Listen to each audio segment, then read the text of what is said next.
Cave Johnson here. Ever wondered how you make our turrets? Well, today is your lucky day. Carl is about to show you just that. As all things, we start with the shell, the body, made of the greatest, cheapest material known to science, plastic. Our investors demanded this material. Apparently, plastic can withstand our test environment better than metal. For the wings and guns, we had to use a more exotic material. Hot glue it. It's like regular glue, but it's hot. Hot is always better. Anyway, the turret. We put our best engineers to work and they came up with this contraption. We spent a lot of money to make this wing system. Free service for making movements. Did we really need to service for each wing? Hell no, but we did it anyways. This is the eye. It's just an eye. It helped the turret see and point its guns to things. Right, let's talk about brains. Not human brains. Now let's talk about this turret's brain. I was told that this thing has a Raspberry Pi controlling everything. What does that mean? I don't know, but I was reassured that they would never become sentient. Right, let's assemble the damn thing. Carol, do your thing.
And there you have it. A turret.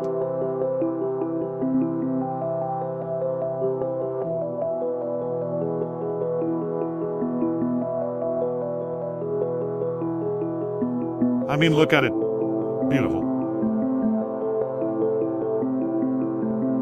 Let's plug it in and see what happens.